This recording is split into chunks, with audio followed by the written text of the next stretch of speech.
कहानी है रामपुर गांव की, जहां के मर्द महिलाओं को हमेशा नीचा दिखाने की कोशिश में रहते। अरे अभी तक खाना नहीं आया, क्या मुझे एक और शादी करने की जरूरत है? नहीं जी नहीं, ऐसा मत करना, वरना मैं कहाँ जाऊंगी। खाना लेकर मैं अभी आई जी। गांव की पंचायत में भी फैसले हमेशा औरतों के खिलाफ ही रहते। मैं जो फैसला सुनाता हूँ वो भगवान की आज्ञा होती है। इस लड़के ने अपने मन से शादी करके अच्छा नहीं किया। लड़के को घर भेज दो और इसकी शादी इसकी जाति की किसी लड़के से करवा दो, लेकिन ये लड़की, इसे तो गांव के बाहर निकाल दो। नहीं नहीं जमींदार साहब, ये क्या बोल रहे हैं? ऐसा नहीं हो सकता। मेरी बेटी मासूम है, इसे अच्छे बुरे की समझ नहीं है। अरे कहाँ जाएगी ये बेचारी? कहाँ जाएगी? इतनी चिंता है तो पूरे परिवार का गांव निकाला कर देते हैं। बेचारे पूरे बसे बसाए परिवार को गांव छोड़ना पड़ता है। चाहे जो हो, अगर बेटियों को कंट्रोल नहीं कर सकते तो गांव में रहने का कोई मतलब नहीं है। यहाँ औरतों को दब कर रहना होगा। कोई भी अपने हिसाब से कुछ नहीं कर सकता, सब ईश्वर की मर्जी से ही होगा। तभी गांव का एक आदमी दौड़ा दौड़ा आता है। सरपंच साहब, जमींदार साहब, वो कालिया है ना, उसकी बेटी पढ़ने के लिए शहर जा रही है। अच्छा, ये कब हो गया? और कालिया की हिम्मत कैसे हो गई ऐसा करने की? लेकर आओ उसे और उसकी बेटी को। बस फिर क्या था, हाजिर हो जाते हैं कालिया और उसकी बेटी सरपंच के सामने। और कालिया, ये क्या सुनने में आ रहा है? बेटी को इंजीनियर बना रहा है तू? और ये बता, गांव में तो स्कूल नहीं है, फिर कहां से इतनी क्लास पास कर गई तेरी बेटी? राधा, जो कि कालिया की बेटी है, उसे लगता है कि सरपंच उसकी तारीफ कर रहे हैं। सरपंच जी, मैंने ऑनलाइन पढ़ाई की है, डिस्टेंस लर्निंग से। सभी में मैंने अच्छे नंबर पाए हैं, जिसे देखते हुए शहर की इंजीनियरिंग कॉलेज में मुझे स्कॉलरशिप मिली है। वाह जी वाह, क्या होती है ये? पहले तो ये बताओ, फिर आगे की बात करते हैं। पूरा गांव राधा की बात सुन रहा था और राधा बोलती जा रही थी। तो ऐसे मैं फ्री में एक अच्छी शिक्षा लेकर गांव में जो कुछ परेशानियां हैं, जैसे बिजली, पानी और इंटरनेट जैसी समस्याओं के लिए काम करूंगी। मैं गांव को शहर से जोड़ने के लिए पुल का निर्माण करवाने का प्रस्ताव रखूंगी। मुझे पूरी उम्मीद है कि जल्द ही हमारा गांव भी तरक्की की राह पर चल पड़ेगा। राधा की बात सुनकर सारे गांव वाले ताली बजाने लगते हैं। सरपंच को समझ नहीं आता कि वो क्या करे। चुप रह नादान लड़की, गांव के खिलाफ जाने के लिए तुझे गांव से बेदखल कर दिया जाएगा, वो भी पूरे परिवार के साथ। और हाँ, अगर ठीक से गांव में रहना चाहती है तो ये पढ़ाई लिखाई छोड़ दे। हम तेरे लिए गांव का कोई होनहार लड़का देखेंगे। तभी गांव का एक आदमी बोल पड़ता है। अरे नहीं नहीं सरपंच जी, राधा बिटिया जो बता रही है, अगर वैसा हो जाए तो हम लोगों को पैसा कमाने के लिए बाहर नहीं जाना पड़ेगा। हाँ जी, और ना ही कोसों दूर पानी के लिए भटकना पड़ेगा। हमारे बच्चे भी अच्छी पढ़ाई कर सकेंगे और आगे बढ़ेंगे, ना कि हमारी तरह खेती करते बैठेंगे। क्यों गांव वालों, राधा बिटिया का साथ देना चाहिए ना। सरपंच देखता है कि गांव राधा के साथ है तो वो चुप हो जाता है।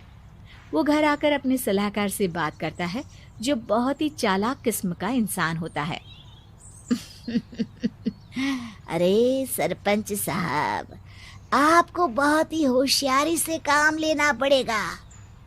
एक बार गांव तरक्की कर गया, यहाँ के बालक पढ़ लिए तो कोई ना पूछेगा आपको। और फिर ये जो बेटा और बेटी है ना आपके, इनको भी आम लोगों की तरह ही जीवन जीना होगा। हाँ, लेकिन करे तो क्या करे? वो ना आप मुझ पर छोड़ दीजिए, बस मैं जैसा बोलूं करते जाइए। अगले रोज सुबह जब गांव वाले सोकर उठते हैं तो राधा के घर के बाहर और साथ ही वो लोग जिन्होंने राधा का सपोर्ट किया था, उनके घर के आगे लाल रंग से कल आऊंगी लिखा होता है। कल आऊंगी, यह क्या होता है? अरे यह तो खून से लिखा है, लगता है कोई भूत प्रेत या चुड़ैल का साया है। चलो सरपंच जी के पास चलते हैं। सभी सरपंच के पास जाकर उसे सारी बात बताते हैं। अरे ये तो बड़ी मुश्किल की बात है। चलो मैं एक बाबा को जानता हूँ, उन्हें बुला लेता हूँ। सरपंच बाबा को लेकर गांव के घर के बाहर जाता है। ओहो, तो ये वो चुड़ैल है जो उन लोगों को निशाना बनाते हैं जो गांव को बदलने का सपना देखते हैं। वो गांव को ऐसे ही संपन्न देखना चाहती है। वो नहीं चाहती कि कोई बाहरी यहाँ का कायाकल्प करे। क्या तुम लोगों में से किसी ने गांव को बदलने की सोच रखी है? तभी राधा की माँ रोते रोते आती है। मेरी राधा घर से गायब हो गई है। अरे कोई तो बचाओ, मेरी बच्ची कहाँ गई?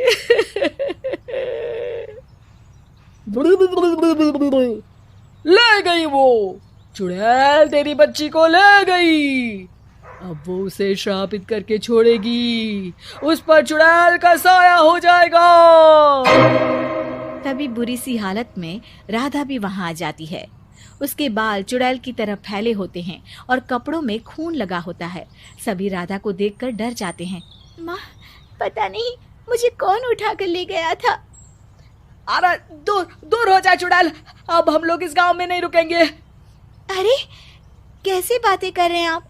कल तो आप मेरे भरोसे गांव का हुलिया बदलने, अपने बच्चों को पढ़ाने और तरक्की उन्नति की बात कर रहे थे, तो आज क्या हो गया आपको?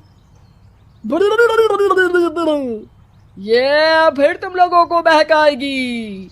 ये चुड़ैल गांव में आ चुकी है, ऐसे ही ये तुम्हारे घर के बच्चों को भी ले जाएगी। गांव वाले राधा को गांव से बाहर निकाल देते हैं। उसके माँ बाप रोते रहते हैं, लेकिन गांव वाले नहीं मानते। मैं भी अपनी बहन के साथ गांव के बाहर रहूंगा, लेकिन वो पढ़ाई नहीं छोड़ेगी। वहीं सरपंच के घर पर सलाहकार कहता है। देखा, सांप भी मर गया और लाठी भी नहीं टूटी। लेकिन अगले ही दिन सरपंच के घर के बाहर भी वही शब्द लिखे होते हैं। और फिर सरपंच की बीवी कहती है, हमारी बेटी को किसी ने अगवा कर लिया है। तभी राधा का भाई वहां आ जाता है। अरे गांव वालों, मैंने सरपंच जी की बेटी को देखा था। वो चुड़ैल उसे उठाकर ले जा रही थी। अरे क्या मजाक कर रहे हो? नहीं नहीं सरपंच जी, आप नहीं जानते। वो चुड़ैल अब आपकी बेटी में आ जाएगी, जैसे राधा के अंदर आ गई थी।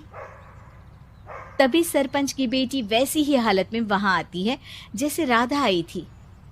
पापा, पता नहीं कैसे मैं गायब हो गई थी। चुड़ैल, इसके अंदर भी चुड़ैल का साया है, मारो इसे।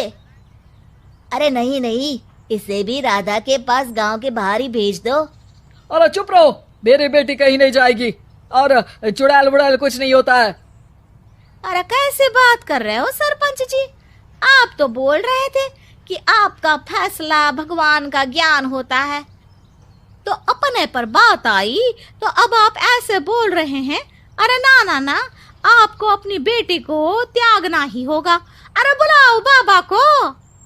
राधा का भाई बाबा को ले आता है, जिसे अब गांव वालों के डर के कारण सच बोलना पड़ता है। मैं कोई बाबा नहीं हूँ, मैं तो मोची था। ये सलाहकार महोदय ने मुझे कहा था एक्टिंग करने को। अब वो मुझे पैसे देने वाले हैं। अब मुझे माफ कर दो। गलती हो गई, मुझे माफ कर दो।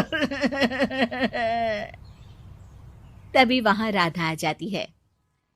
देखा सरपंच जी, जब गांव के बच्चे साक्षर होंगे तो आप जैसे लोगों की चालाकी नहीं चलेगी।